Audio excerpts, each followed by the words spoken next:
This is Musket Battles Antietam. To increase your viewing pleasure, I'm playing with the labels exposed, which is a great way to play and a benefit if you're playing solo. You can easily see the brigades that are fighting. When I'm playing solo, I'm not playing to win. I'm playing to see what happens, to watch history unfold. Burnside's 9th Corps fans out to demonstrate and threaten the Confederate troops on the lower crossings.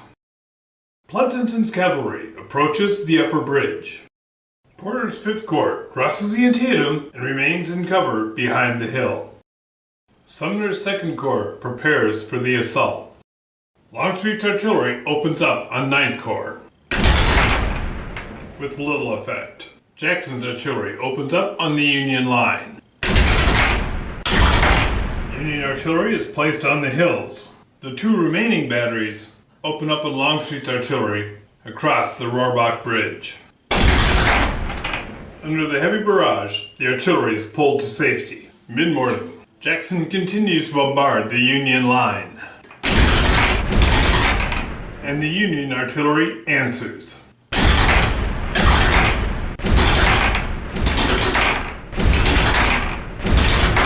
Sumner's 2nd Corps attacks. Longstreet's artillery opens up. Hooker's Corps attacks. Mansfield's 12th Corps, Porter's 5th Corps attempts to silence the artillery. Pleasanton's cavalry mounts the hill. And Burnside's 9th Corps unpacks its bags to support the artillery. His corps holds, waiting for Franklin's 6th Corps to arrive, and mid-morning combat erupts.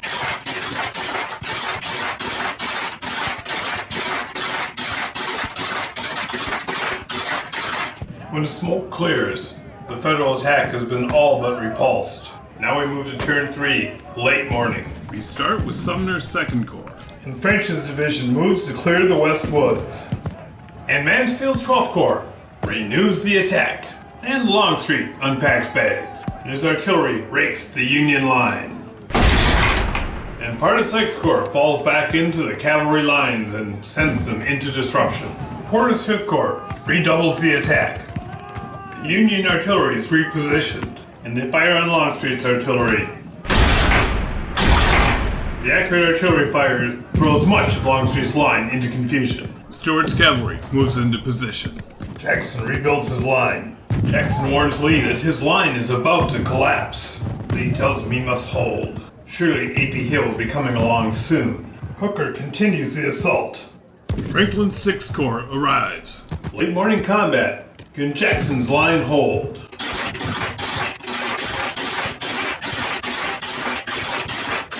Jackson's line has fallen back in some disorder. First drawn is Burnside's 9th Corps. The time has come to attack. Next is Franklin's 6th Corps. They also attack. I want to look at the ends of my line to see how far back I can unpack bags. Jackson unpacks bags here, and that leaves him within command range to rally his line, which he does. For demonstration purposes, if he unpacks bags, this is what his line looks like. It's early enough in the game that the Union troops could recover, rally, and hit his line. This becomes a very dicey proposition. In the end, he decides this line is too long, and the terrain is not there to defend. He elects to pull back and allow the mounted troops to harass and delay the enemy. His new line will look like that. His own cavalry is up in the north. His bags unpacked, Hooker advances with his fresh troops and rallies the rest. Porter's 5th Corps advances. The Union has unpacked bags here to keep the artillery fresh. Hooker has unpacked bags here to recover all his green units. Sumner would like to rally his troops, but he doesn't want to have bags unpacked this far back. The Union moves some artillery across Antietam. With great trepidation, Sumner advances his corps. Stuart recalls his cavalry. Longstreet has his hands full, not being able to fall back. He calculates how far back he can unpack bags. He reforms his line and rallies his troops. Mansfield's 12th Corps completes the Union line. With the Union line reorganizing and advancing, Pleasanton moves his cavalry forward. And now we have midday combat. At great cost, much of 9th Corps is driven off the hill.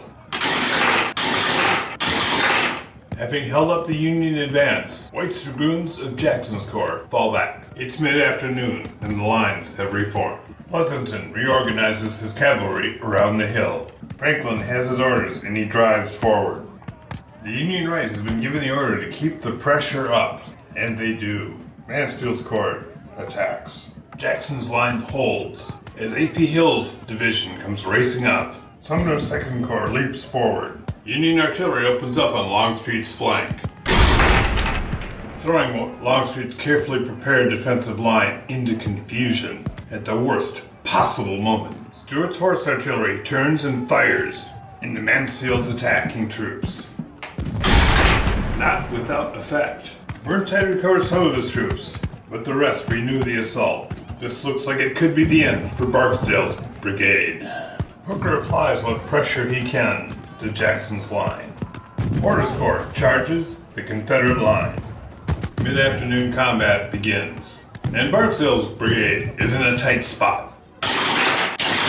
Barksdale's brigade has made POWs en masse. They don't know it, but their fate will probably mean eating better than they've eaten all war.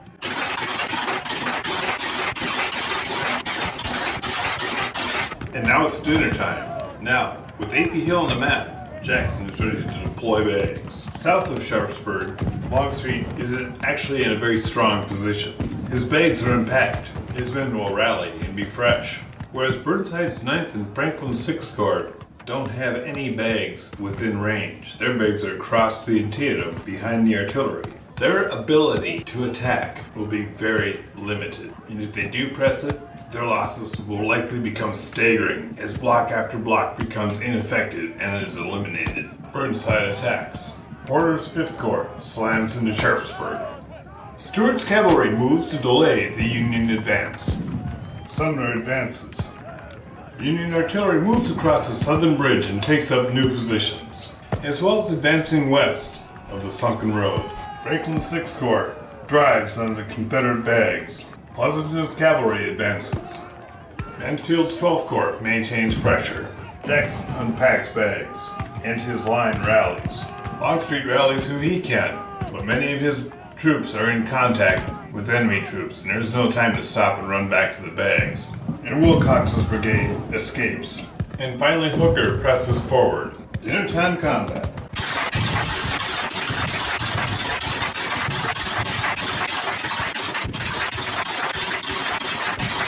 And now it's turn 7, early evening. Jackson is drawn first, and he rebuilds his line. 6th Corps is drawn. They hold back, not ready to face the refreshed Confederate lines, but they surround the hated Trimble's brigade that caused so much damage in Sharpsburg itself. Sumner's 2nd Corps unpacks bags. Union artillery advances across Snavely's Ford.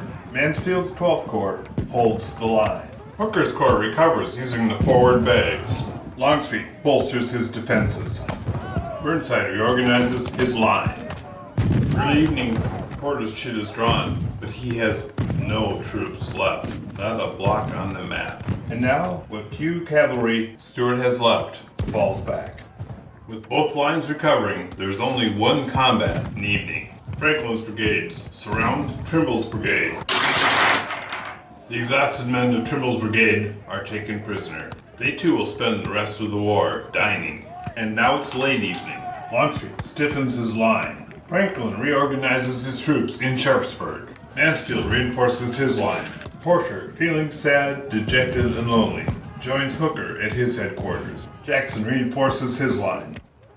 And that ends the battle as technically a stalemate. Now I always consider it a draw if neither side breaks or loses their bags. But if you're interested in points, the Confederates lost 60 points worth of blocks, and the Union lost 32 points worth of blocks. Now you'll note that both sides lost exactly 8 veteran blocks. In that case, you can see that what the South lost was much more dear than what the North was forced to give up. And that was another good game. As always, if you're interested in the actual nuts and bolts mechanics of the system, in the description I have my quick and dirty guide to Musket Battles. If you found this replay entertaining, please like and subscribe.